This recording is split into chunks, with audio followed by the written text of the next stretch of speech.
Rocket ship, go now. Hello, I'm Robert Ogilvy, and you've stumbled upon the Leadership Lunchtime live stream. Glad you guys are here. Today we're going to talk about what really is emotional intelligence, what really is EQ, and how does it help make you a better leader. Okay. Um, it's a collection of competencies, which means I'm just going to change the camera, change how I'm looking here. Um, it's a collection of competencies that impact a bunch of areas in terms of how well you can manage your emotions, how well you're aware of yourself, how well you can tactically, effectively respond in the situation, and also deals with where your sources of motivation are coming from. Um, Sometimes some of the different EQ models, they will break this into 4 or 5 cluster areas. In the model I'm trained in from 6 Seconds, and again, these guys are the pros because they've been working with this stuff since the late 60s. And then it was Daniel Goleman in the early mid 90s went to go check out what they were doing, and then wrote the book Emotional Intelligence based off this. So these guys are the pros. So that would be 6 Seconds is Joshua Friedman, Annabelle Jensen, and a network of hundreds, maybe thousands of practitioners around the world. So that's another conversation, but they're awesome. Okay, so it's different clusters of competencies around that, and so there's going to be a cluster somewhere around self-awareness. There's going to be a cluster that relates to, and so for us we call it knowing yourself. There's a cluster that relates to motivation. We call it giving yourself. And then depending on how you want to slice and dice it, there could be other clusters, like we just in generally call the kind of the main tactical uses of it choosing yourself, but it's how you're deploying emotional intelligence in everyday life. So I'm just going to go over what 4 of these facets are. Before I do, actually, I'm just going to say what is not emotional intelligence. There's a lot of bad assessments out there I wouldn't bother using, and frankly, when you dig into the guts of it, what they actually are is if you look at other psychometric tools, like some of you may have heard of the Big Five, and there's various versions of that. There's the classic kind of version. There's the aspect scale, which has two aspects, 2 facets for each of the domains. The IP version has 6 facets for each of the domains. The hexagonal one has 4 facets, but it adds on the 6th dimension of honesty, humility. So what they'll often do then, if you're looking at some of those ones, is they'll just slice off half of the competencies, and it tends to be ones that are related to kind of how extroverted and how energetic you are, and how well you can interface with others, and how well you can manage stress. And they'll just say, oh great, well that's emotional intelligence. And it's like, well that's part of it, but we want something we can develop. So if we pick trait proper, that we really can't do that, which is part of the reason why why 6 Seconds and why others would develop these more nuanced competency psychometrics to dig into this stuff, right?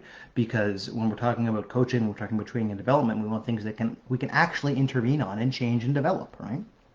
Okay, great. So we're just going to go over the 2 facets under knowing yourself and the 2 under giving yourself. So we're going to try to cover these 4 today. There's a link to in the comments you should be able to see, or in the description if you want to go check this stuff out. So first we have emotional fluency or emotional literacy, and that's just around spotting what you're feeling. It's not just overall spotting what you're feeling, but it's knowing what pieces come together to compose that and why you're feeling it, right? So the more you can know what you're feeling, the more you can describe that in precise detail, the better. I would also say the more you can describe and verbalize it, the better, right? And that is actually a feedback loop, because the more robust your language is, the more you're going to be able to spot this nuance, all these kind of slight gradations and variants of these inner states. And the more you can be aware of that, the more you're going to be linguistically pressed to come up with more precise language to describe all that you can feel and all that you can be experiencing, right? And again, that comes with practice. Then the other facet of self-awareness is pattern recognition, recognizing patterns. I like to think of this as, so obvious point, it's recognizing patterns. The use case is really about your own patterns. And so if you think of emotional fluency, emotional literacy was very much what am I feeling in the moment. Pattern recognition is more like, what are my habits and personality? How do I tend to operate? What are patterns I can spot about myself, which starts to become kind of questions of identity, right?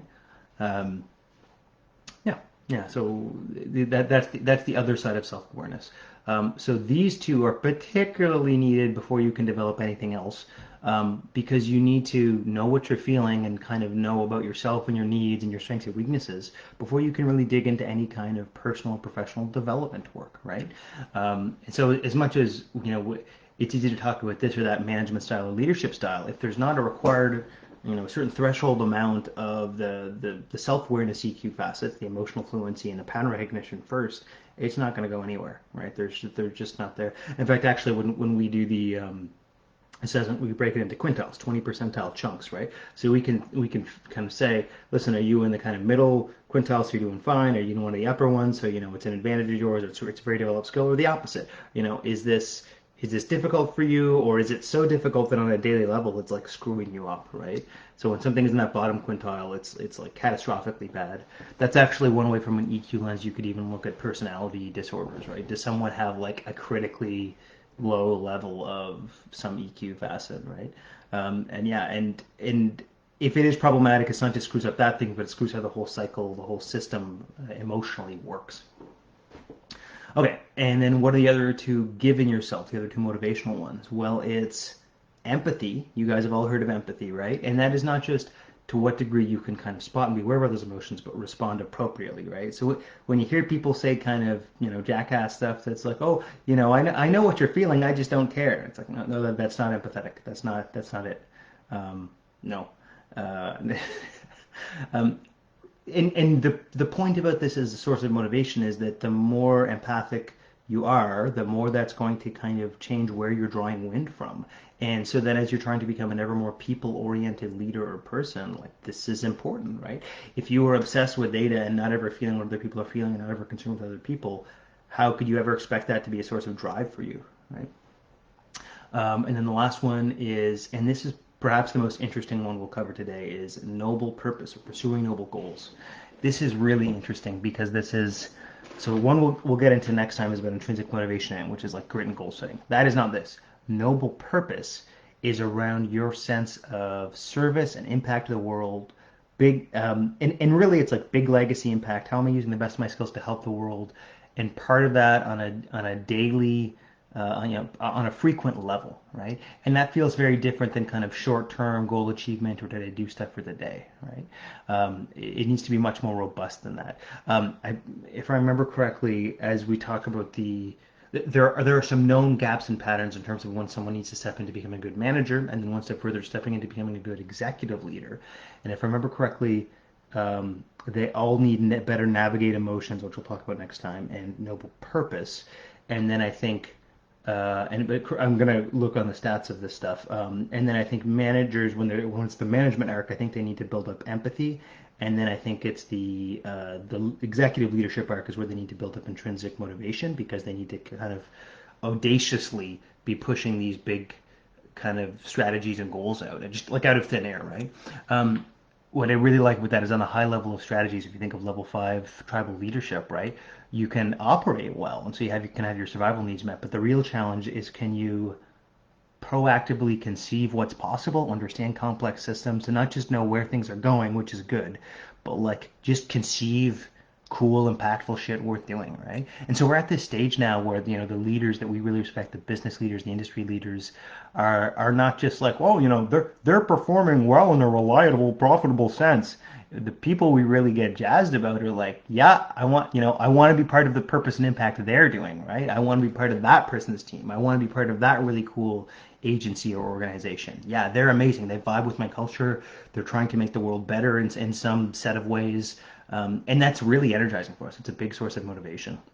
Um, so these are critical things for us. And it really, as you start to actually build up some of those, it ultimately kind of transforms your sense of self because you're not just drawing motivation from more places, but you're less kind of obsessed with your own survival needs, your own stuff, right? You're committed to other things in the world. So this is just half of it. We'll get into more in the second half, but so I'd like your thoughts on this. So again, I'm just going to quickly recap. For the two self-awareness ones, we have emotional fluency or emotional literacy and pattern recognition. And then for the two motivational ones, the two giving yourself ones, we have empathy and pursuing noble goals. So quick gut check. Of those four, which do you think you're maybe best at, most developed at, or which do you think you're least developed at? Ponder it, ponder it. These are all important things for us, right? Um, if you are interested in this stuff, reach out. There's actually, again, there are some. It's an amazing 30-page assessment report if you want to dig into this further. But that's for another time. Anyway, so we'll deal with the other four of the 8 EQ competencies next time, and hope you learned a little something about emotional